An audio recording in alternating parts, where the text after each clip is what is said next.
This week on the show, we have the frontman of Head Automatica and Glassjaw, Daryl Palumbo. If you're enjoying the show and want to help support it, make sure to check us out on Patreon at patreon.com/Kojima Freak.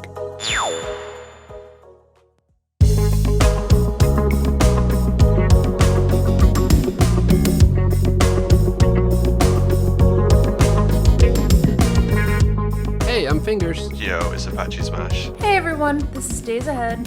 And I'm Nitroid. You're listening to the Kojima Frequency.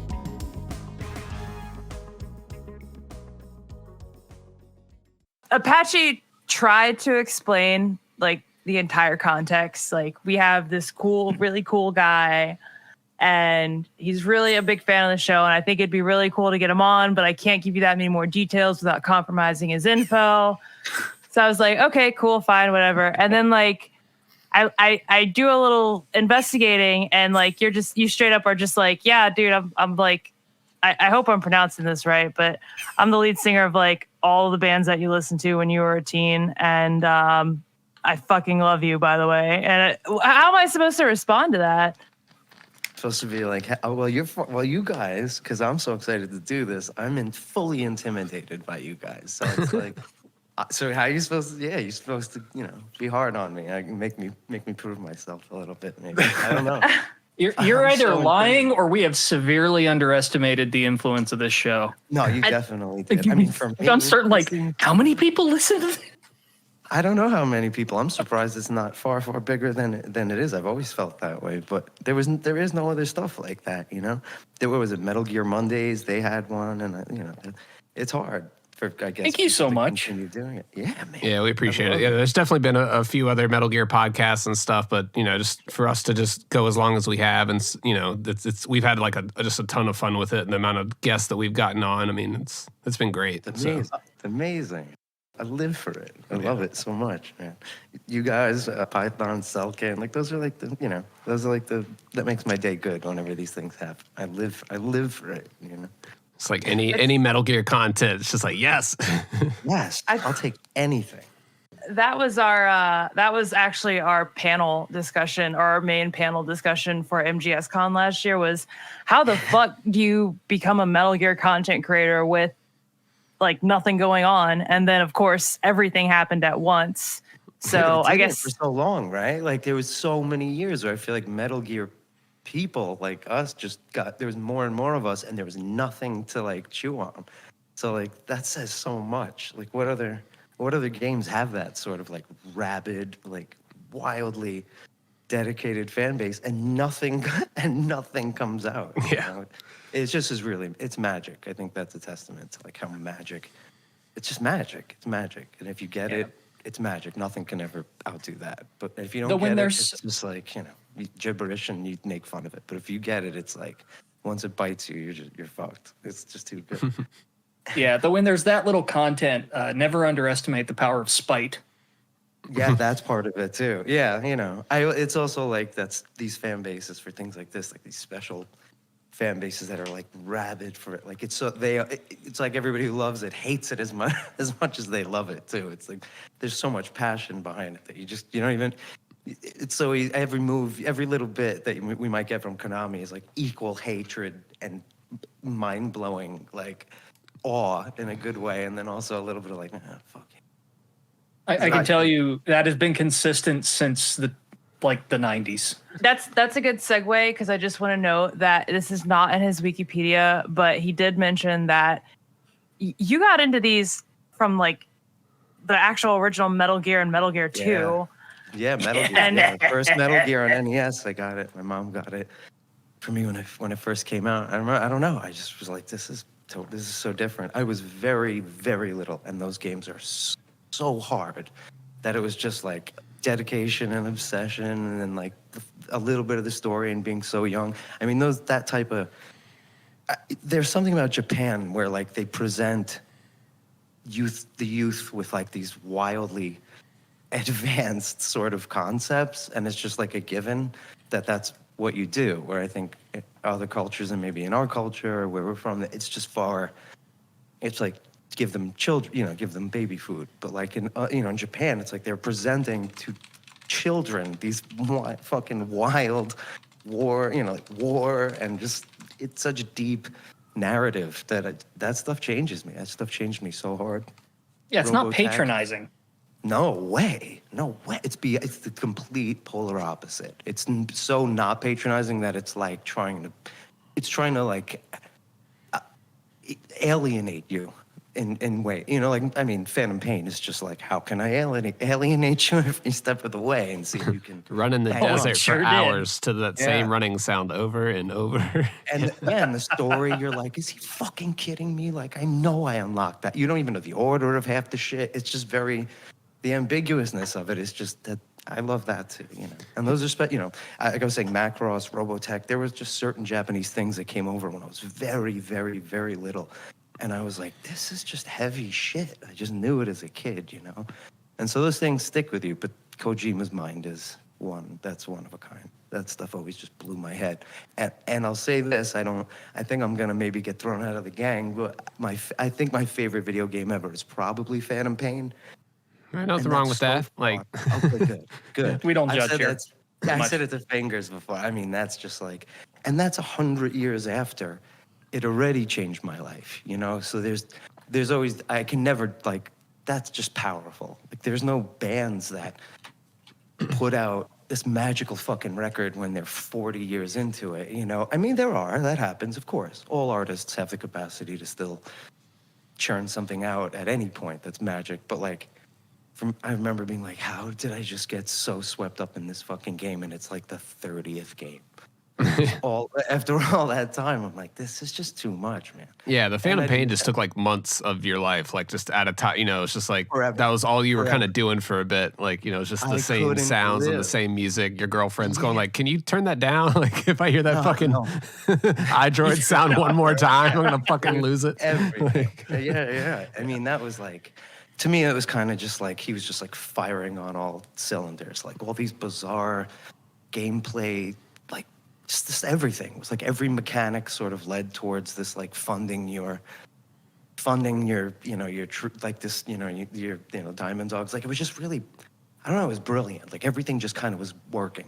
Like, just wild. And the gameplay was like so smooth that that engine was like mind-blowing for me. Like, the visuals, the whole thing, the little bits of like, the Shinkawa, like Kojima mech, and then the shapes that we knew we would see later in terms of the timeline. So like, just so much magical, reeling in all these like pieces at the same time. He was just, I couldn't believe that after 4, which is just so linear and so cinematic and seems to exist to be that 5 was just like, I felt like the gameplay was mind-blowing. The whole thing. Yeah, it's antithetical almost to 4. Yeah. Oh, it's so. Yeah, Oh my so God, do different. not get him started on Fort. Just kidding. I know how he feels about So let's say But you no, say you're a no, fan it's okay. and you bring up 4 in front of Nitroid like that. I'm just kidding. I'm just kidding. No, I know how he feels. I can say know, nice things. I can say nice things. No, I think the staying power of the series kind of comes from the fact that you have so many other franchises that do the, well, it's time for the sequel, so let's do the same thing but a little different, and try to ride that line between just different enough and just the same enough that it's safe, and that's a hard line to ride. But with Metal Gear, it almost always reinvents itself completely every single time. And telling itself out of order. I mean, like, that is in and of itself on some. Yeah, and there wasn't the second set of Star Wars films yet for the bulk of Metal Gear. Yeah. I mean, as a narrative, I mean, we don't really know who wrote some of the most magical twists in history.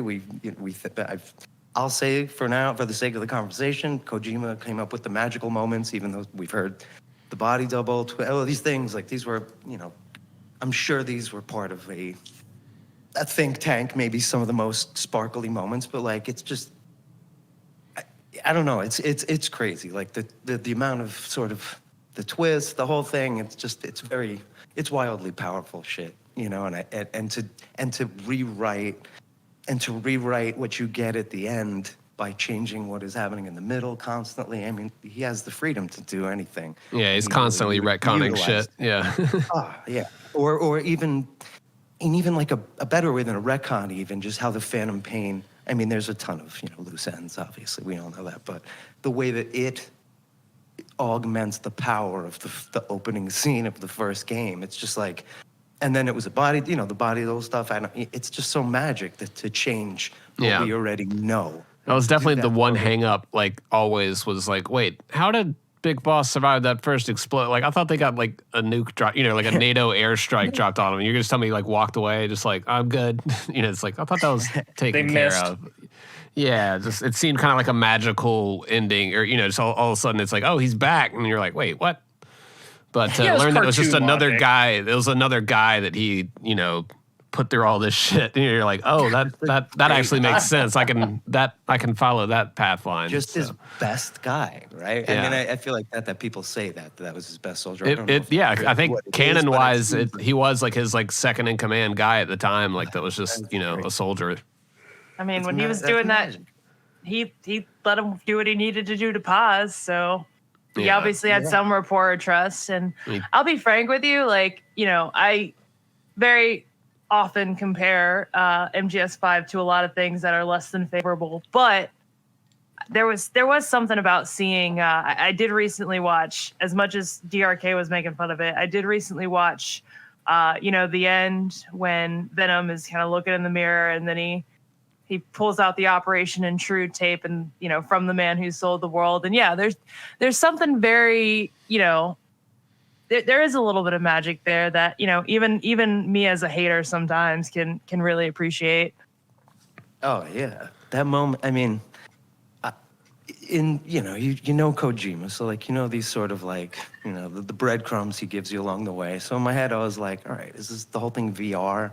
Like, what am I missing? Like, what is it supposed to be? And to get to the end, I didn't see it coming. I admit I didn't see any of that coming, and it hit me over the head It was powerful. Like, I was just like, holy shit. Yeah, they're definitely dropping hints throughout the whole game, just saying like, totally. All the other characters are kind of acting weird and saying stuff.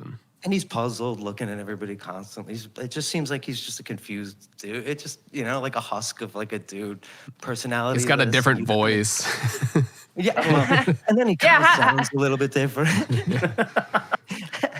See, this is something I've thought a lot about recently, is how well the games like recontextualize themselves after you've played them through once, and they all do this to some extent. It's like once you've experienced it once, and then you go and play it again, you notice so much. It becomes almost like a completely new game the second time.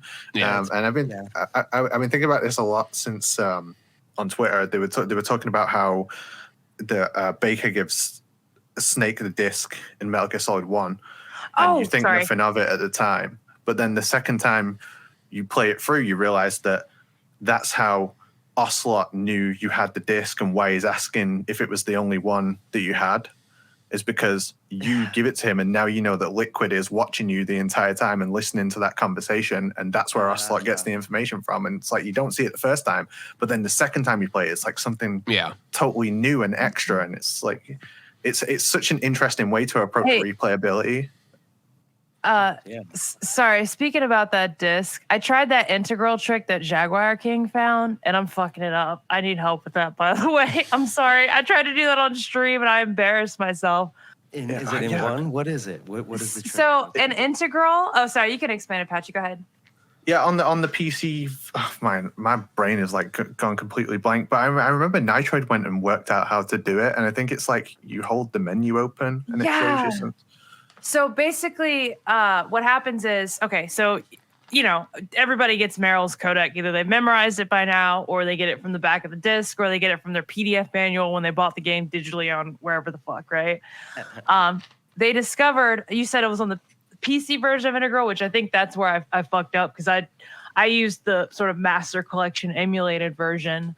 But on the PC version of Integral, I think this is a play off of what a lot of us did, but when you receive the MO disc, a lot of people thought, oh, when Baker says it's on the back of the disc, he means the back of this MO disc. So I'm sure there were, a significant amount of folks who kept looking at the disc in the menu and tried to find Meryl's codec number there. Well, according to Jaguar King, and I'm going to try this out like as soon as this episode's done, if you hold at the menu, the MO disc for like what it was like 20 seconds, Meryl's codec number actually pops up in your like speed dial menu. And I'm pretty sure that's just a play on folks, you know, kind of making that mishap. But no one knew that yet. That's like kind of just cracked recently. It was like just a weird PC quirk of the PC version. The PC integral version is just like fucking it happens weird, if man. you. Yeah, it's kind of buggy. I'm not sure if that's intentional or not, because if you call the kernel enough, the same thing happens. The frequency will just pop in. Yeah, it gets added to your menu. Yeah. But like they know you're going to get lost. I just want to make that clarification so the people who watch me on stream that time don't think I'm crazy. I also linked this video. It does work. It does work. It's just very, very crazy circumstances. That'd be interesting though if they did patch that out of the master collection to like fix it, you know, like, or if they were like, no, we don't want that in there. There's other ways to look at this information besides Did they patch out a bunch of little They patched out Gorge Sears. Yeah, we haven't talked about that. I'm so mad. No, Rip those Gorge. ones you can never get. No, you have. That's the stuff the last stuff you take out are those. Yeah, we still got audio problems, but they took out Gorge Sears. I'm sitting It's here getting just better. it is. Yeah, it is. They're slowly improving everything on it. You know, it's getting Daryl, there. did you buy the I'm pretty Master certain. Collection? Sorry, what'd you say? No, I didn't yet. I didn't buy it yet. I was just kind of like, I don't know. I have it so many ways. I have it in so many versions. Like I've, ROMs of it. I've bought it. I bought it every time I could. I should. I will say the bonus material on there is pretty sweet. Just having like the script and stuff to go through. Like it's cool shit. You know, if you. But just having it on a giant TV like this year. You know what I mean? Like I don't have it as nice looking as that. I mean, if you love it, it's great. I could sit there and just read it forever. And my PlayStation 5 just stopped working. So I would have to get it on Xbox, and I was like, even good for this. If you get it on PC, you've got limitless mod potential, and there are some doozies. That Minecraft mod. That Minecraft mod. My God. The Minecraft mod. Avarice, what a fucking, like, you want to talk about rock stars. What a fucking rock star in the community. It's so it's so aesthetically pleasing, but also fucking hilarious. And you need to describe what it is. Just I'm so sorry, because otherwise it sounds like we're just geeking out on Minecraft here. So basically what happened was, and Nitroid, I'll explain this if you can get into sort of the technical details of why this is so impressive. But effectively, Avarice, what she did was she took all of MGS3 and gave textures, dialogue, different photos in the game, all sort of modified for Minecraft. The grass was Minecraft grass. Like some of the items, like your C3 was like TNT barrels, explosive barrels had TNT on it. It's so well done. My 7-year-old would die. He would drop dead. Yeah, just get the Steam the Steam version of it, then you can mod it up and do that. So There, I'll send you some links. I've never played a Metal Gear game on PC before. Never. I've never played a Metal Gear game. You can just hook your controller up via Bluetooth or USB, and then it's just the same. You're right there. Let's go. Yeah. I feel like my PC is pretty atrocious, but since it came out, I've been wanting to do all the amazing mods for fan. Like, there's just so much for Phantom Pain that I could play forever and not feel like I'm doing the same, 60s shit. Shitty mission. Yeah, but yeah, I have to be able to do it. I got to get in there. All right, if in Minecraft too, forget it. How many times I've done Snake in Nintendo and Fortnite things for my 6-7-year-old. It's I could handle that. I'll do it for him. I got sent one recently. It's like, hey, when you're playing this, and I opened it, and it was a mod for Fallout that makes it like, it was like a TPP mod for Fallout. What? It's crazy what people get up to with PC mods. Oh shit! I'm actually really interested in that. I've been kind of like slowly getting back into Fallout. That used to be a problem for me. Fallout, like that game took up so much of my life, and just now that the show's out. out, and I'm like, me and the girlfriend watched that. It's like, oh, let's boot up some of the games and start replaying through that again. It's been a good time. You could live in that vibe. Yeah, it's a time sink, man. Dude, Yeah. Even 76. I even put hundreds of hours into 76.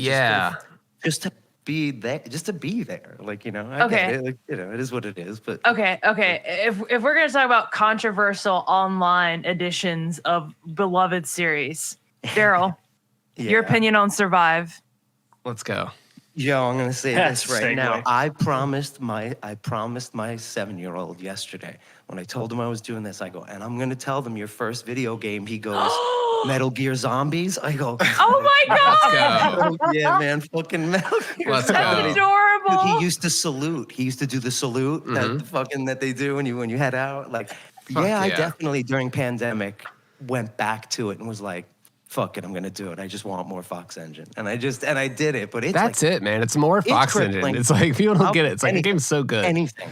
I could do anything in a Fox Engine game. Like, if you give me a game that's not fucking sports, because I've never sat down and played a sport in real life or in a game in my life, but the Fox Engine, not PES, soccer, oh my God, I could do anything. I'll play fucking Pac-Man. Just quick dive as Pac-Man. Yeah. Get that last pellet real quick and scoot out of there. Like, dude, that Orkanoid, you name it, I would do it. I get it. Like, you can't, there's no, like, jumping. You can't, like, swing a fucking sword. Like, it's I get it. But that engine was too mad. Man, have you played Helldivers 2 yet? No, my PlayStation stopped. And Oh, I'm so mad. Okay, we need fuck the PlayStation. We need to upgrade your PC. Yeah, get you I a good know. PC or a laptop or something. Yeah, man. No, that's Wait, is there Helldivers on PC too? yeah, it's on Steam. But yeah, man, that game is pretty much like a mix of, the Phantom Pain and Survive meets Starship Troopers, where you're just getting overwhelmed by swarms of these insect things that are trying to kill you, and you're just quick diving out of the way, and it's so fluid. I think is like the big thing about that. Yeah, and like the chaos of it is like part of it. Like you die and you just type like LOL in chat. Just like, all right, that was damn. You called in that Eagle airstrike right on me. That's fine. We took him out. That's fine. So good. Yeah, and smooth gameplay. I need smooth. Yeah, fast. that's 100% what it is. I've got like 200 hours in it at this point, so I'm like level 75 or something. It's crazy. That's a lot for you, Fingers, right? I feel like that's like 2,000 hours of. If I said I played a game for 2,000 hours, that's like your 200 hours. It's right? been that game that I just like boot up where I'm like, all right, let me kill an hour real quick. I got to go to work in a bit. It's just like I could just throw that on and get some rare samples and get out of there. I'm glad you're still enjoying it. I can't stop thinking about Fox Engine Pac-Man now. I keep thinking like, the ghosts are running around and you're just there in a fucking helicopter. They've got they got the cones of vision and shit. They see you and go alert and get all fast and shit. And Yo, you see, like, we need stealth Pac-Man. the text from like all the updates as you're trying to get the pellets. Exactly, and would be narrated by our girl, by iDroid. What's her name? Yeah, we get Donna Burke on it. Yeah. Donna Burke. Yes. This morning, my wifey was like, I was like, well, listen, they invited me to MGS Con, so I'm in the gang. Also, next time Metal Gear in concert comes, I'm definitely going to go. I bet they'll be there. And she was cracking up and she goes, what the fuck is Metal Gear in concert? I go, oh, you have no. And she's like very, opera was like, yeah. And I made her look and she goes, shut the fuck. Yeah, that's something I definitely want to check out. One of these, like, I hope they bring it back again. Like, just seeing Donna Burke and just Cynthia out there, and just like the full orchestra behind it. It's like, that just sounds like such a good time. I'd kill to see it. I'd love to see that. I wish there was more dates of that. They only do it in Japan. Like do it in America. There's definitely. I think they've done it in New York. LA? Yeah, like LA. New York, I think a couple times, in LA, I think, but New York, not recent though, right? No, not recent. No, like back in like 2019. Yeah. Pandemic. Like, come on, man. There's like, I don't know if I can say this on here, but there's like 700 people going to MGS Con too. They can definitely do a. No, we have that. Okay, if you were in the notes, just saying, you would see that we have as one of the public updates that we're going to talk about. MGS Con is less than 100 tickets left, y'all. Yeah. If you want to go, you got to go now. That includes like walk-ins, right? That's the people that have stuff. We got like +1s and shit. Like, there's 15 tickets left, guys. Holy shit! Oh, Yeah. Daryl, do you want to take a pause moment to buy your ticket? I know. I'm definitely doing it. I'm definitely doing it. You guys are all going? Oh yeah, dude. Yeah. We're doing We like already got the hotel is like sold out, but Holy you know, hell. it's What was gonna the be nuts, attendance man. last year? not this many.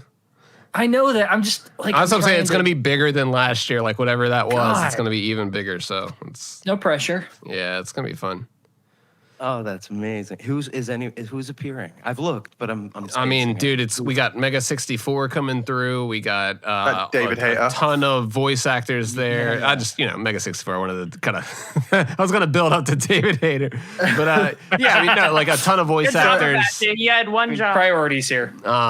We got Cynthia Harrell is going to be there. Phil Lamar, Paul Iden, Yeah. Christopher Randolph, Vanessa Marshall, David Hayter is going to Everybody. be there. Yeah, it's a ton. I think Doug Stone is Psycho Manus. It's Oh, that's a one. this it's a bigger spot, so we are like taking in there's like the fire code max attendance, and we're like, all right, let's keep it a little bit below that so everybody's a little comfortable. So, it's going to be big. It's going to be better than last year, but it's going to be dope. That's beautiful. Does Ruby Taki come ever? Yeah, she came last year, Yeah, right? Yeah. Last time, Oh, yeah. that's amazing. Yeah, she was there last year in the D-Walker armor and stuff, and That's it the was best killer. one. That's my Yeah. favorite one. That one and the Zone of Enders was one of the. Oh yeah, I love that one. The Anubis that's one. crazy. I was a big Yeah, fan that- of the Rosemary cosplay. Yeah, Yeah, it's there's so much good cosplay. Nobody likes Dead Rosemary. but me. silence. Yeah. I got Rosemary. No, I was like thinking about it. I had to remember that person that dressed up as Rose, and they did an awesome That's job. what I did. Like My- I was my- No, sitting it there was thinking that amazing. as well. My brain literally they killed did that it. as Like well. yeah, I was like, They, yeah, the devil was was in not- the detail for that one. It was not an indictment of the cosplay. It was. No, it's God, an I- indictment of the character. all the dudes. Go- Fuck Rose. I have a lot Yeah. of things to say and feel about Rosemary, but I've always admired her pantsuit. Okay, I call my MGS tuxedo runs pantsuit runs for a reason. Now that being said, this is a good segue, everybody, with Metal Gear Solid 2 and pantsuit streams to say that me and Apache are I'm committed to this, so I'm gonna do it. So I'm not gonna back out, so we don't have to cut this, but we are supposed to be helping with the Big Shell Day stream for OHN. Hell yeah. Yeah. Very Is it gonna excited be about that. Is it going to be some crazy record-setting run that And day? and when is that? About April 30th. Blindfolded. But sweet, no, underwater. April 30th. Cool. Like I'll keep it in. We'll Yeah, more to be come sweet. there. But yeah, so There might be one annual Tom Olsen tweet. But no more. I was there for that. I was present and fully invested in Tom Olsen when he popped off. That was a good part. It was around pandemic, right? I'm gonna That was a cry, good man. time. Like, Man, this all means a lot to me. I think you don't fully realize how much this shit means to me. No, I do. I do now. I didn't before. so but- yeah, I get it now. Yeah, no. I'm gonna tell my wife later, like, dude, you're not gonna believe who knows about fucking No, Tom Olsen. And it's so funny because you're the intimidating one, and I was always like, he's the tough one. That's the tough one. I can't. I'm scared. I'm scared. And now He's the everybody's so bad nice cop. to me. He is the bad cop. Nitroid's the guy you Wanna don't come want to get into like a Twitter argument with. No way. Swear I'm nicer No than way. the internet makes me seem. Yeah, I ask would my never kids. cross him. I would never cross him, or I would never want my Metal Gear card revoked by him. Oh shit! Throwback. you All right, we got a God, true you fan. do listen to the Yeah. show. Yeah, Jesus this is Christ. real. That goes no, back to seriously, the- come to MGS Con for real. Oh man, yeah. Yeah, please do. You and the wife is were gonna be formally so invited, awesome. and the son. I got to know everybody's personality. You guys are like friends I've had this whole time. Yeah, I mean that's been what's really awesome about this show. I've said it a few times. It's like we've all just got like diverse opinions about this series, and we come in here and just say how we feel about it. It's like we're all pretty authentic with our opinions on this show, and I think that's what people like about it. We're not just sitting here like all the games are great. This is awesome, isn't it? Like we're pretty critical, and we shit on stuff all the time. So. How do you guys feel about everything? I mean, you've talked about it, but are you excited about Death Stranding, or is that like DS2? Yeah, for sure. Yeah. Good. mad excited. We're crazy excited. Me too. That second trailer, we said, I think we said like last episode and the episode before, but like that second trailer is so good. You know, what do you think about Kojima returning to the stealth genre? I think it's really exciting. I mean, I'll be honest. The only thing, like at this point in time, that is like all news is always amazing, and it always has been. So any news was always huger than life when any tidbits would come out. But the one thing that changed a little bit is the level of sort of Metal Gear was always cinematic, but there was a ton of playing involved. You know, like a lot of real time playing where you're moving and playing, and if you had to shoot, you'd shoot. Whereas he's such an auteur and so amazing at sort of painting this wild cinematic shit that the gameplay seems to be like, it's amazing when you're doing it, but there's less of it. And I love it. I think Death Stranding, when you get to the end, it becomes Phantom Pain, like on drugs. It's just so far out, and you can kind of get it to that place, but it's far less playing. You know what I mean? Like it's so conceptual, and I just fear that, you know, it's all these new things are announced, and they could very well be like, you know, hit X to move forward, to progress. And I love that. I love it, but I also want. You mean walkie-talkies? It's kind of like it's more like Valium. Or like, do you know how people call games like comfort games? It's like Kojima's take on a comfort game. Yeah, Kojima-esque Animal Crossing, I guess. Like when people said no, survive. Yeah, it's like, dude, you have base building, you've got all these things, and then you've just got like your daily challenge. You know, I don't know. Things are switching up. All of a sudden, you got the Shagohod drifting, killing a bunch of dudes. Like, I don't know, man. I had such a fun fucking time, and everybody was so like just uptight about it the whole time, like, oh, well, they didn't provide insurance for the man, fuck you, pilot Metal Gear Rex. There's some weird concept cross. I don't know, dude. There's some weird concept cross pollination between Death Stranding and Survive. I don't know what's going on, man. It's got Kojima DNA all throughout it, and it's like you said the past episode, the biggest sin that game committed was its timing. And it's like, man, if that game would have came out 2 years before or just whatever, that game would have been celebrated so hard. And that's just, as a video game, it's such a great time. Yeah. No, totally. Or if it was it should have been DLC. Yeah, right. Why couldn't it be 2 years? It plays like DLC. Yeah, there's enough content to where it's like the Phantom Pain, and it explains the Wandering Soldiers shit. And it's like, okay, cool, there we go. That makes, and the portal Fulton that you get, it's like, that didn't make any sense while you're playing the Phantom Pain. You're like, wait, what the fuck? I can open up a portal to another dimension? Cool. But all of a sudden Survive, you're like, oh, okay, cool. We're doing that stuff. Great. That gives it some context at least. So it felt like that zombie shit to Red Dead Redemption. Like it was just like, hey, what if cool shit happened here? And you're like, all right. Like, I don't know. I was down for it at the time. Wanting more Fox engine. Anything to play and walk and shoot and like do the thing in his world. You know? Like I just don't want the next like the fucking Microsoft games to be like, it's a movie. Like I want to play his games. I hope the stealth stuff is a real fucking game. Like it would be amazing if it's like God of War, Death Stranding level insanity, and then it's a bit of the Metal Gear spiritual successor stuff. I think that'd be so magic. But for these movie games, it's hard to maybe only get that from him moving forward. So I hope we don't only get that from him. I appreciate that you do have that like cautious optimism. Because I do feel like sometimes I'm still hyped for DS2, don't get me wrong, but I do feel like sometimes, we do give too much of the benefit of the doubt, but you've listened to me say this probably a million times already, but I'm going to say it again. Like, I never truly judge a Kojima game until I get to like the very end credits. Like, I have to judge the whole experience from the first announcement we get to it to the very end credits where I'm saving my clear file on my hard drive. Like, Totally. It's a totally curated experience. And then the analysis video that you watch on YouTube afterwards too. You got to watch that and be like, okay, yeah, I get it. All right, cool. Read the TV tropes page, but Yeah. not the Which Metal of Gear these Wiki. 10 takes do I agree with? I like as an adult going through the process of a new Kojima experience is like you don't know what's a part of it and what isn't as well. It's like is years in the future, is that naked guy who leaked OD? Is that going to be part of the experience? Is that going to be in the game?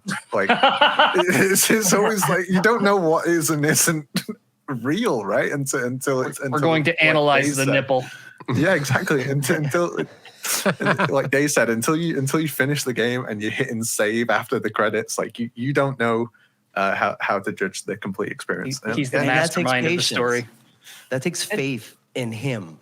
You know, and I think if you're sickened by him, if you're sickened by a persona that is this phenomenal, but he's timid, you know, so like he's this small guy, like, but if you're still sickened by it, despite him being so kind and humble and gentle, if you're still sickened by that, you will not give the patience to see that. Like, who is gonna fucking spend 50 hours of Death Stranding, you know, the first Death Stranding, if they're like, I can't believe this is what I'm doing right now. You have to just love him, and if you're not turned off by a bit of the, you know, That's a big point. Like going into a game with a certain mindset, or if you're just like kind of having a bad time at the time, and you're just like, skip, versus like really soaking it in. You know, like and a lot of people are just sickened by, you know, like AAA starlets and cool dude actors and you know, being friendly. Like, he's just so much of that in it that if that turns you off, you might not want to walk around Iceland for 40 hours. Yeah. Putting together fucking bridges, you know?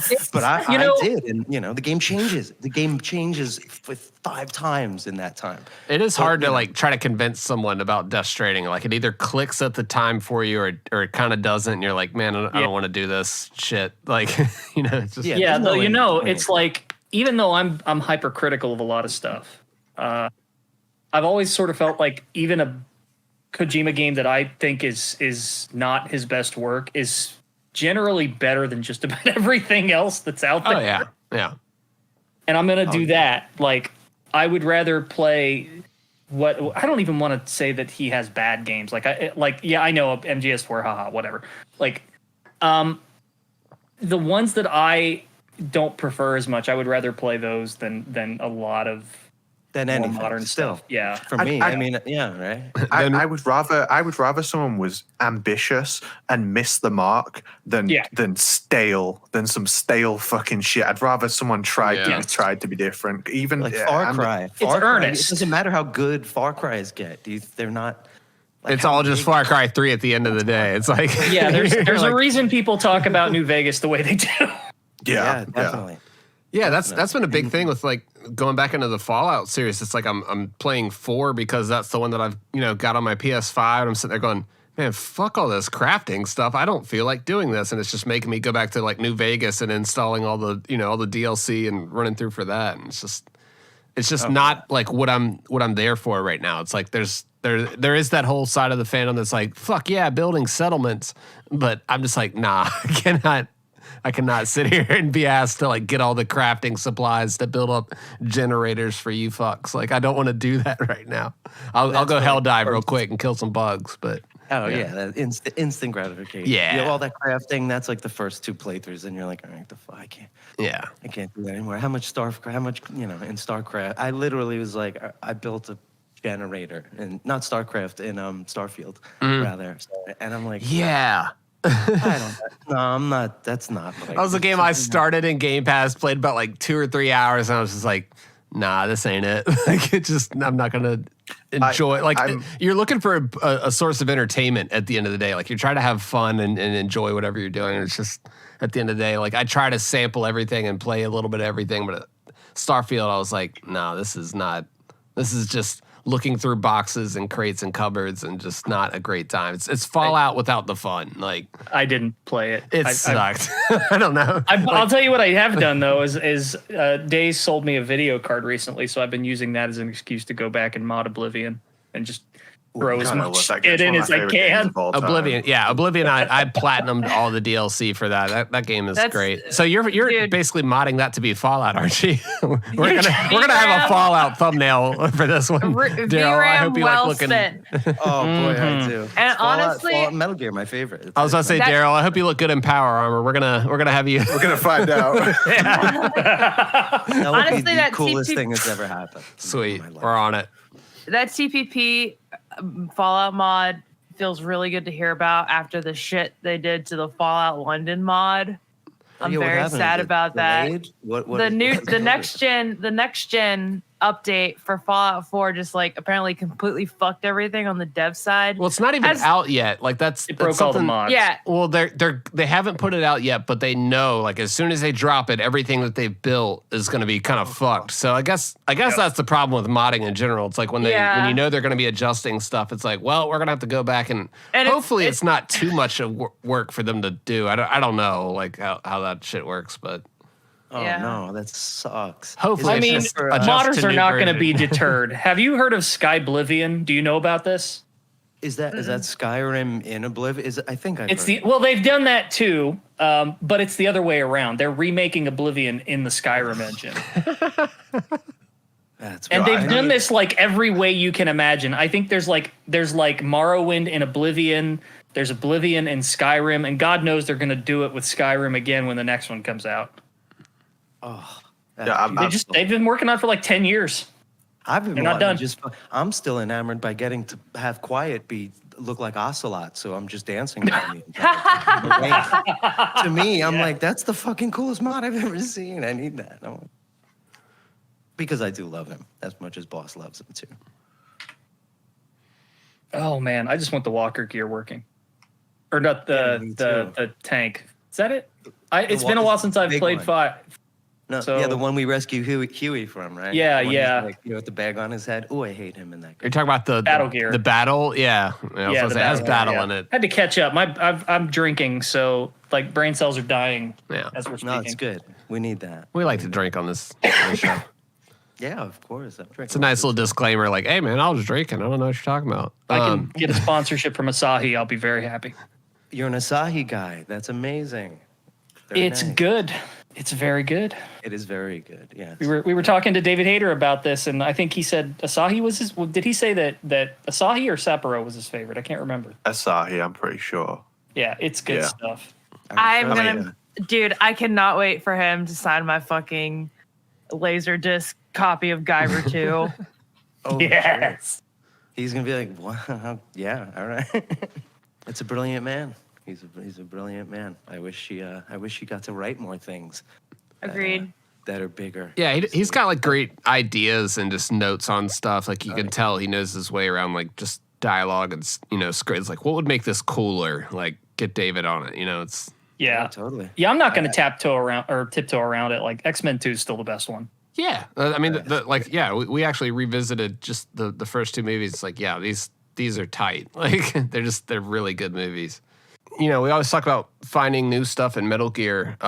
There was that thing that Haytos had posted earlier this week with Sonny running around looking for Raiden during, when you're fighting Vamp. If you go into, like the codex and look at the camera right there, she looks around for Raiden for like 15 minutes. Just Yeah, I can't Aw, find it's him. adorable. looking for you underneath the table and like just like where the hell is he? And it's just I feel like MGS4 has a lot more of that, like where we haven't, we're still finding stuff in fucking 1 and 3 and 2. MGS4 Right, 'cause probably has nobody can play it. yeah. once we maybe get that on some more available platforms, people will be able to dive in more of it. Real quick aside, the MGS4 website had a little widget on the side of the page that had the Sunny feed going, and it just had videos running. Yeah, but a lot of that, like, that's pretty much all lost now. I don't know if they were unique or not. Sonny. Sonny was great. Yeah. Yeah, I'm all right with Sunny. Sunny can stay. She makes the cut. That's not one of your issues with 4. You're not like, man, fuck No, I Sonny. like Sonny. Yeah. No, Sonny's No, cool. I love the visual design of that game.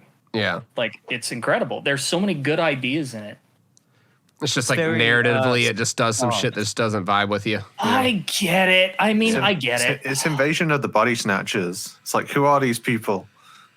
Like, none of the characters make sense. I honestly, I feel like low-key, I'm the biggest MGS4 hater. Like, I swear you're coming around to it, Nitroid. Like, over time, you're actually coming around to MGS4. I hate it. A little bit, yeah.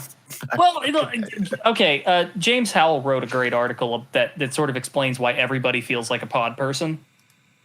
Because everyone, like, the whole game's talking about proxies, right? And the characters are themselves sort of acting as proxies for other parts of the series. And you see those issues resolved as things progress. Monstrous Births, it's a really good article. Yeah. I recommend it. Yeah, shout out James Howell. Like, he's been on the show. Top guy. Yeah, he's worked on the games too, so like he definitely knows his stuff. Oh wow, that's very interesting. I do think the novel just makes MGS4 better. Like if you just kind of read that and you're like, all right, that's what they were trying to go for. It's like that's like the edited down version of MGS4 that you need to read. Like Project Ito is amazing. Yeah. He's so good. Genocidal Organ is unreal. That's something I still need to watch. That's something that's like on the list where I've like tried to track it down. It's always like $100 on Amazon or something. And you look for it, it's not online anywhere. You're like, all right, I'll watch that one day. I don't remember what it used to be, but it used to be online. It was so good. Yeah, he was pretty brilliant. I'm sure he would have done some amazing things. I've got the other book that he put out too that was a like separate IP. What was that called? Separate IP? Yeah, right. Harmony is what it was called. I think that might have been tied into Genocidal Organ, but I'm not sure. Just so you know, like these were novels before they were adapted. That's what I'm saying. I have the books. Like, have not gone through them yet. Good too. Genocidal Organ is definitely nuts, though. Yeah. Would you recommend the anime? Yeah. It's it's the closest thing you're going to find short of standalone complex to a Metal Gear anime. Yeah, definitely. Absolutely. I mean, man, it had me thinking, like, watching the Fallout show, you know, I enjoyed it. You know, I'm not like a huge lore nut, but it turns out all the people that were concerned about canon on that show were just like shut down. Like Todd Howard was like, yeah, you know, that happened after New Vegas, and then this show happened, so it's fine. I saw a funny post though that was like Bethesda even had to patch the show. But no, it had me thinking, like, you know, there's so many people tripping about this one little canon thing that's conflicting with the timeline of Fallout. You know, if we ever get like a Metal Gear show or movie, just how bad that's gonna like it's gonna be times 100, man. Just be like, well, no, technically, like the Metal Gear anime or movie has to be sort of about the fact that it's a Metal Gear anime or movie in a roundabout way. You know how they call Dune? They like say it's unfilmable. Like fucking Metal Gear is unfilmable, man. Unfilmable. No, you're going to piss someone. I mean, every single decision they've made along the way has pissed someone off or pissed off some groups of people. Like, it's it's a feature, not a bug.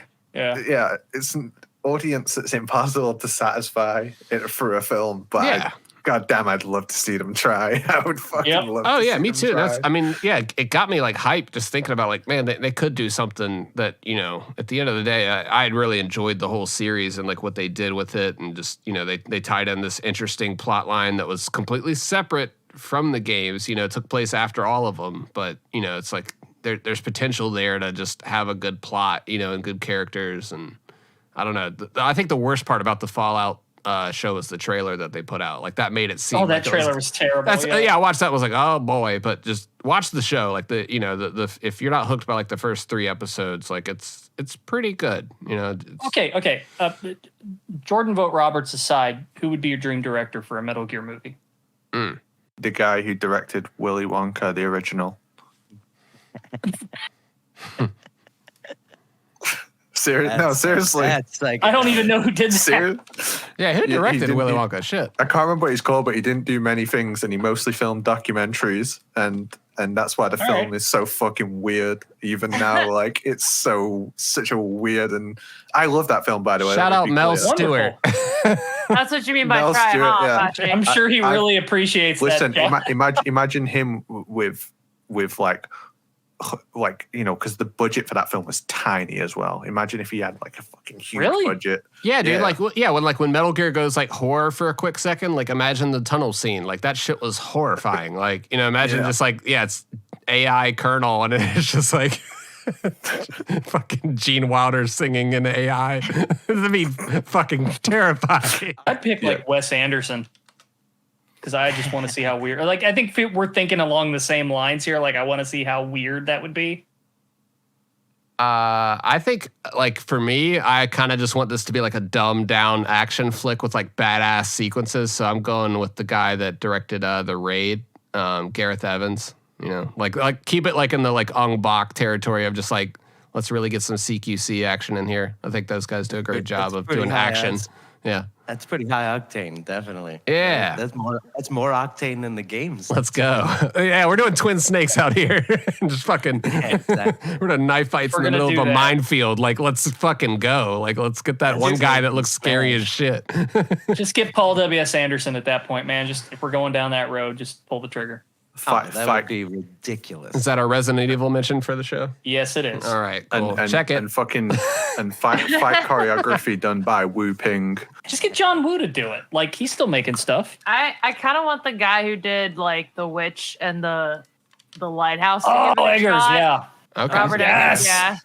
I forget that dude's name. The Lighthouse is wonderful. That would be Yes, it pretty is. serious. I I think for as crazy and as zany as it could always be, the parts that always really knocked me on my ass with Metal Gear is sort of the not silly elements. So, I mean, like I don't think anybody like a Villanueva or a Nolan. I don't think those guys would ever do a thing like that. But those sort of visionaries, to see those large scale pseudo-apocalyptic, you're in Africa, fully crazy, like the child soldiers, like all this shit to be shown in this very, very serious way could be just so ridiculous. Even what's his name, Neil Blomkamp, like those sort of visionary guys that can do this sort of cyberpunk, but take you into a completely, to really take you to a place. Like those games have such a fucking vibe, Changing tone at like the drop of a hat between silly and serious. Absolutely. Completely bizarre.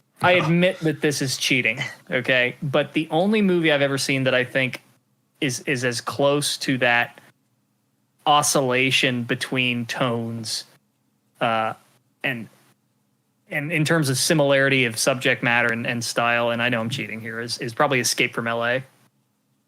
So can we just get John Carpenter to do it? Damn.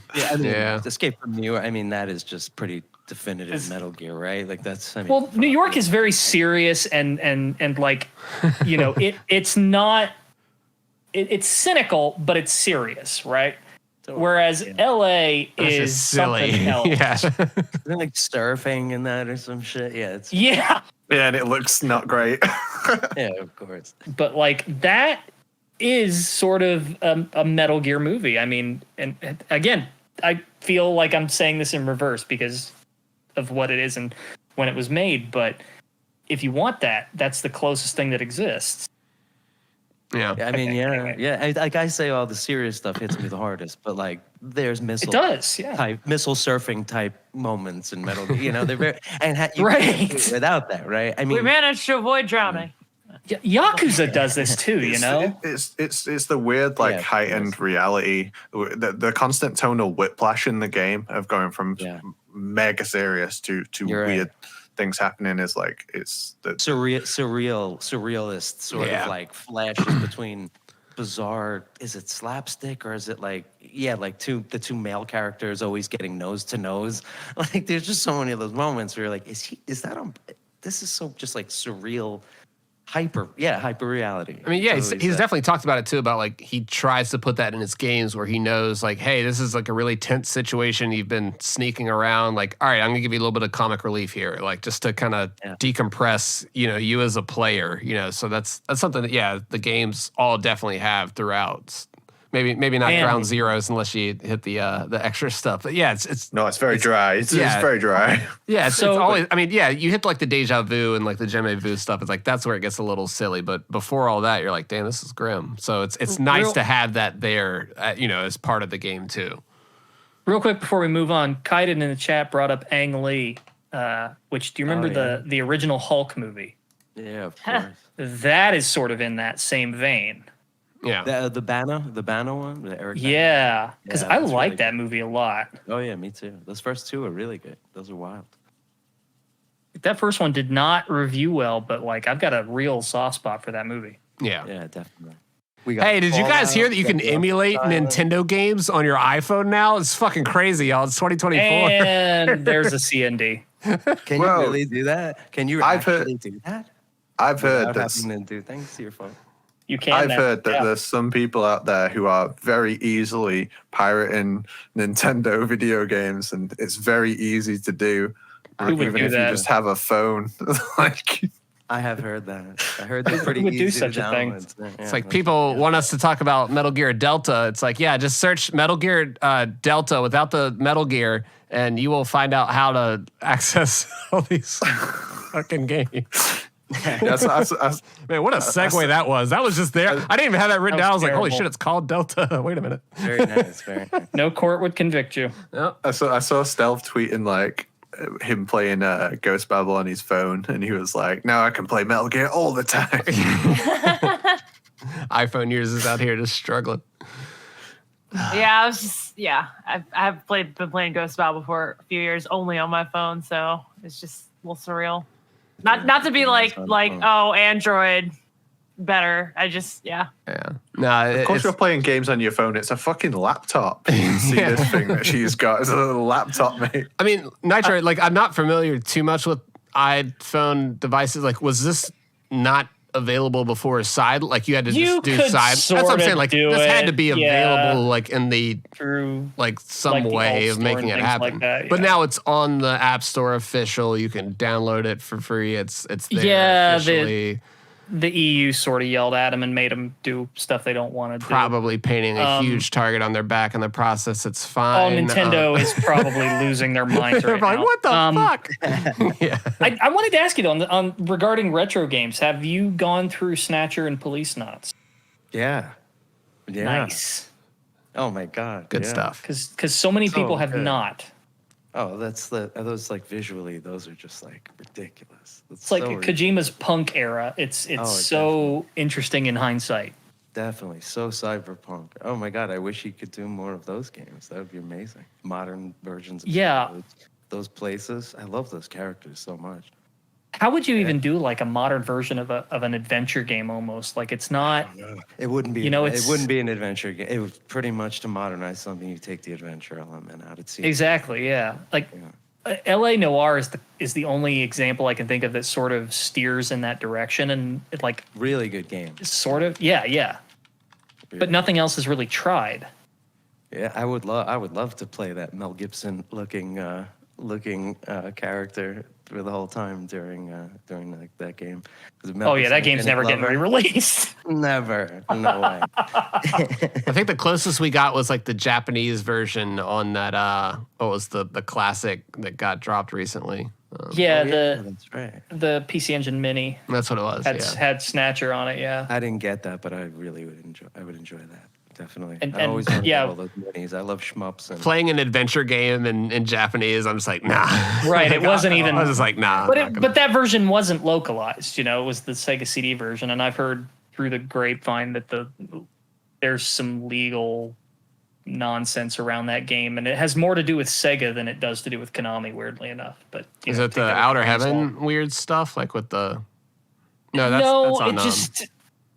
So yeah, the Snatcher version that we got here in the U.S. on the Sega CD, the localized version that Jeremy Blaustein worked on, that there have been attempts over the years to sort of get that back and re-released in some form or another.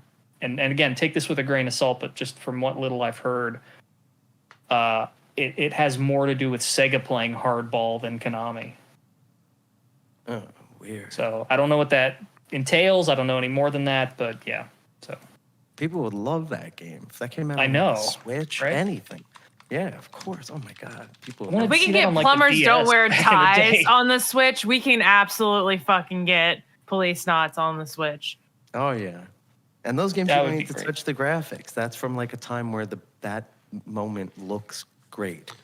Also, playing on Switch too, like for an adventure game, you've got like the touch controls and Perfect, stuff. yeah. It's just like boop boop. Though I wonder if they even still have the cells for the the cutscenes. Yeah, right. Probably not. What's the best version of that game? Is it it's regarded as the best one? The Saturn It's a one. toss up between Saturn is technically the superior version of the game, but there are some differences like when it comes to because they had those fully animated, cutscenes, right? Yeah. And I'm trying to remember the difference, but like the PlayStation version, I think has like a higher frame rate, but the Saturn version has a higher resolution, something like that. Yeah. So if they ever remastered it, they'd have to go back and like either remaster it or they'd have to find those cells, which those are not going to exist anymore unless they've got those saved in some way. But it was done by I think it was done by AIC, who are the guys who did like Tenchi Muyo and Bubblegum Crisis. Oh wow. So yeah, I mean they went to a proper animation studio to get them to do it. That's why they look so good. Yeah, it looks amazing. I played the Sega CD version of Snatcher and just like the PS1 version of PoliceNauts, and it's like, all right, great, I'm good. Which it's a miracle that we can even play a translated version of That's Police. like the patch versions out there, they're great. Soon you'll be able to play them on your iPhone. Imagine that. Imagine being able to play a 30-year-old game on your $1,300 fucking iPhone. Yeah, that's what I'm here for. Yeah, we're in the future. We're in Back to the Future 3. If you get like a decent PC, like you don't even have to go like full like what they've got out now. Like if you just get like a run-of-the-mill like PC these days, it's like good enough to pretty much run a lot of the shit that's out there. That's like retro stuff. It's like you're good on that side of things for sure. Yeah, like I want to. If I can just even run Total War, Warhammer, or whatever, like anything, even like to get that. Going, with a bunch of characters on the screen and not have to be like, man, this thing is cooking. Yeah. Yes, Apache. Yeah, Apache. My CPU's literally on fire. We're gonna talk later. No, but I mean I don't have that good a PC, and I've just been playing like a lot of PS2 games on emulator recently. But it's been going back like what have I missed out on? What games have I missed out on in my life? Kingdom Hearts 2. You've been playing through that a little bit. Yeah, I mean I did Kingdom Hearts 2 in one go, start to finish. So I played for 30 hours straight.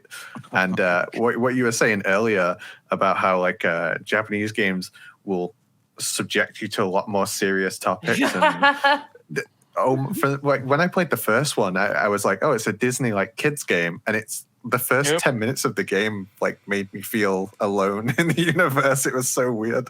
And the second God in no time. You'll fight God in no time in a Japanese yeah. Need to get you a copy of Xenogears. Oh God, yeah. If I can say that 2 minutes ago when we were talking about the animations in Snatcher and whatnot, those animations, I mean, I feel like they could very well be the same animations from pieces of like Macross and Megazone 23 or whatever, but those opening animations are Xenogears is like peak, just PS1 stuff. Peak PS1. That takes you to such a beautiful place, that game. Are you gonna play Kingdom Hearts 3? Yes, but apparently I haven't played Kingdom Hearts Recross 358 over to coded Eternal Sunshine of the Spotless Mind Mickey Mouse. There's so many games. There's so many games. It's like just like even piecing the order together to get to that one. Yeah. Just prepare to stop having fun when you get to 3. I just like started the second one after like immediately playing the first one and was like, I can't do this shit again. Like it just seemed like such like I've heard that it's expanded on and like much better, but I was just like, I can't be in this setting again immediately after this. But maybe some time in between would be the answer to like revisiting it.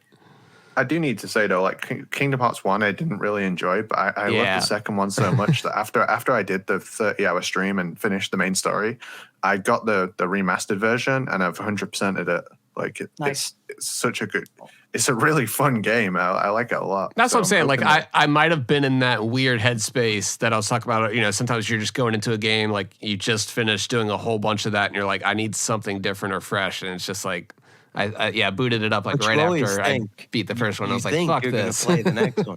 Yeah. You always think you're gonna beeline through 9 games. Then you finish 1, and you're like, I don't know about this. That's what happened to me with the Yakuza games. Like I beat, like Zero and Kiwami, and then I booted up Kiwami 2, and I was like, man, I need a change of pace. Like, and you've helped strippers, you've washed dishes, you've been a bartender, you found cats for children, you've solved every problem in the city. You play 2 of those games in a row, you'll be old. Sometimes just the timing's not great. Just like Metal Gear Survive. There you go. Yeah, Daryl, is there any other big subjects you want to talk about? Where we've got some notes here that we could hit, but whatever you want to talk about. I don't got to talk about. Can we talk about the thing? I'm kind of curious. You had mentioned before, you had done some work on trying to get a cover out for it was like a vinyl cover for Metal Gear. Yeah, it was the so I guess the remasters are well out now, but it was for the vinyl of the soundtrack for Metal Gear Solid 2. And I worked on it for a while. It was probably, I don't know, I feel like it was close to two years. We all kind of went back and forth on it. And I did like a million sort of, takes on, ways to do it, a million different covers. And I was lucky enough to be asked, and if you can imagine how excited I was to be on this show, I was so excited of losing my mind to be asked by a very, very close old friend of mine who was one of the heads at Mondo, which is the company that does a lot of That's what I was going to ask, who initially reached out? Was it somebody? Yeah.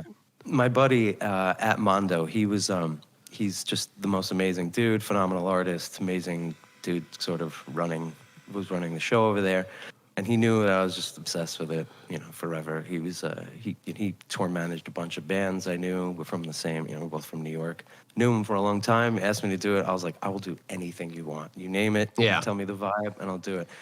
Worked on it forever, and then at some point, it was like, it was a lot of going back and forth with maybe don't show this character on this panel wearing this because you don't want anybody to see that this is later in the game, how they look, or giving away all these things. Went back and forth on that type of stuff for a while.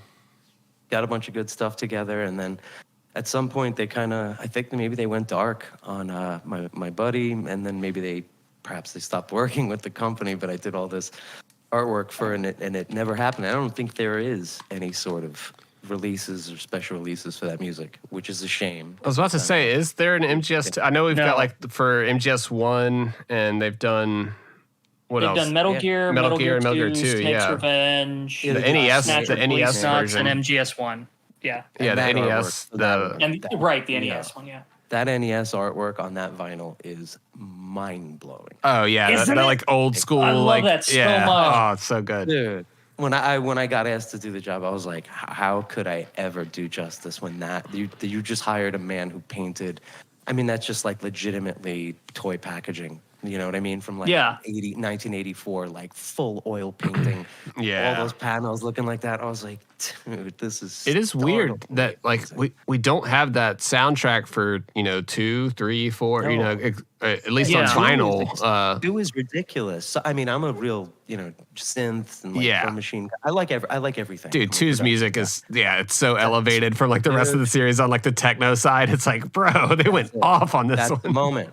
That was the moment in time, the sounds, the synths that were being used, the samples, the sample libraries Konami was licensing and using, just all that shit was so magic. So it's a shame that of all of them that may not happen. I don't know, but yeah, I did a lot of work. I'll send you guys kind of where I was at. Oh, I'd love to see that. Yeah, I'll send it to you immediately. I'm just, as a fan, was like, what would I love to see? And I definitely kept in mind that whole showing all to show all the characters when you're looking at the cover of Star Wars, or you're looking at those big those oil paintings, the Japanese oil paintings from the early Metal Gear games and stuff. They're just, to see all these characters in that very Star Warsy way. I did a full 3-panel fold out gatefold vinyl, so it's 36 inches long of everybody just over Manhattan. It was just really as a fan, I was like, I would love to get that on vinyl. But yeah, I'll send it to you guys. I wish, it came together. I guess I could always print it for myself and cover my home. You can get it printed. That's really cool though. Like you went that approach of like, I want this to be like an all-encompassing like Star Wars shot where it's like all the characters are here, but just I don't know, like if the direction that they were looking for was like, this is revealing too much for people that haven't played the game. Like, I don't know. That's so frustrating to hear that, especially after putting all the work. Lore conscious. Yeah. Really airtight. It's like a fan made this. Like you can tell all the references, and that sucks. Yeah, man. they're like us talking about this shit very neurotically, and like obviously have books, style guides for every moment. Oh, there was something going back and forth with Snake looked too old, I think, at one point, and they said how old he's supposed to be. Was he maybe supposed to be 27 in that game? Yeah. He looked older. And I couldn't, certain panels, they were like, don't show him yet there. I mean, I was impressed with that part. And you said you were inspired by like the Noriyoshi Orai paintings. That's literally, right? yes, exactly. Like that sort of with the power of old films. I mean, whether, it's that look of, Star Wars, everybody is together. Yeah. Sort of, and that sort of triangular sort of shape peaking with the lightsaber at the top, and not unlike National Lampoon's Vacation as well. It's the same cover. But like to see all your guys together, like when we were young, to see that. Like, they're like action figures, these fucking dudes. And especially in 2, they're very like, I cut them all out. Like I got really HD stills of it. I was, like really like trying to get the best stills of all these dudes. I'm cutting them out. I'm like, I love these characters. I wish I had fucking action figures of these dudes. It felt like a G.I. Joe-esque, like them over Manhattan. Everything's like, it was just exactly what I think guys like us, if we saw that folded out 36 inches long, we'd be like, fuck yeah. Man, yeah. That's great. That's kind of, I hope they still end up doing some sort of release, because 2 is such a wild collection of music, just release wise, because they've had 2 has had 4 soundtrack releases. Yeah. Technically, and still most of the music, specifically like the score for a lot of the scenes, like that's not available. out there. Because they had stuff. they had the original OST, they had the other side, and then they had the 2 Substance albums that came with the sorter boxes. But they never did a release for like the cutscene music, which is crazy. Yeah. And the track listing was extensive. It's a long runtime. That would have to be how many vinyl to equate. That's what, I'm sitting here thinking about, like the runtime on a vinyl is like what, like max like 25, like so. Yeah, no, it was no joke. If I'm trying to see right now, if sitting in front of me, I have the track. Yeah, it was disc 1. So it's A and B, disc 1, A and B, disc 2, A and B, disc 3, and side B to the third disc was all bonus tracks. And I'm sort of looking at it, and I mean, it's... So it's going to be a 3 vinyl spread, like... Damn. Yeah, and the final, and I'm looking at it right now, the track listing on the final one, it's like VR... remixed weapon, that's the Substance OST. So they were going to combine releases on the vinyl. Damn it! So it would have been those 4 albums. Then it sounds like so great. Electronica, kills me. Emma. Yeah, dude. Maybe it's in the pipes, that's man. Substance. Like, hopefully they circle back. Or like, all right, cool. Now we're ready. Like those songs are too good. I mean, that's a great day one moment purchase. Sonically, like a lot of the games sound like games, but certain moments are dated in the most beautiful way, and those sounds are like it's like jungly, very like a little bit of city pop, like sort of Shibuya Kai, Japanese drum and bass, and weird jazz techno hybrid shit. You're just like, all right, what's going on here? and there was this that's Vagrant in an alt remix, baby. You had Gregson Williams on one side and Norihiko Hibino on the other, and they just sort of met in the middle. Yeah, totally ridiculous. Yeah, the Gregson stuff is the best. That's like peak Gregson Metal Gear stuff. I do hope it comes out, but regardless of my artwork. But I'll show you guys it. It's fun. It's what I would want to see, Tons of I got Solidus. Everybody. We're not getting you in trouble or anything, are we? No, it's over. I don't know. Cool. He said it's over. No, I mean, they moved on. The games are out. They're chilling. They're all right. I don't think Konami cares. I don't think the Yakuza is going to get me in Miami. They could get me. I've been watching Tokyo Vice. The Yakuza was in Hawaii. They might be here in Miami, too. Who knows? Take my health insurance away. I just got my kid dental. I just got him new dental. They would take that away. Oh man.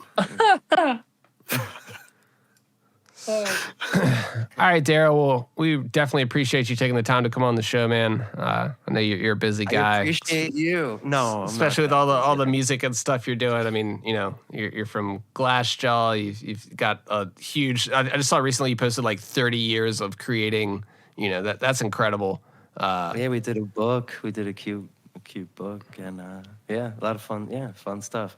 And yeah, Head Automatica has some shows coming up, putting out some new music too. There's always something going on, but nothing comes before Metal Gear. I have to tell you, that's it. That's the most important. Yeah, it fuels it. It really does. I'll say that. That's the last thing I'll say. Metal Gear and sort of Japanese ephemera have always fueled me creatively in every other department, especially musically, and the clothes I wear and whatnot, but definitely musically. Japanese ephemera has done it for me more than anything ever in my whole life, and Metal Gear is sort of leads to charge with its eccentricity and the idiosyncrasies in it, and yeah, that's my favorite shit. I'm honored that you would have me do this. Oh, thank you so much, man. This has been a ride, man. Thank you. I feel that like just thematically, like Metal Gear is this vehicle that you can like musically get inspired by in so many different directions and just go like, hell yeah, I feel this scene right here. I'm gonna like write a whole track just about this feeling right now that I'm feeling during this scene, and it just works. And you're like, thank you, Metal Gear. Like, yeah. Well, my favorite type of music is probably, in my life since I was a baby, it was probably always new wave. New wave always was really powerful to me. Anything that was sort of in the post-punk British sort of time, that moment in time, that shit changed my life. Obviously a lot of sampling and production, but that music killed me. So as a moment to be able to have The Man Who Sold the World being covered by Midger during Phantom Pain, and like leaving that on while experiencing a game set in like the mid 80s, like everything in it could not link together more. So yeah, the music is very important. And Kojima loves that shit too. Yeah.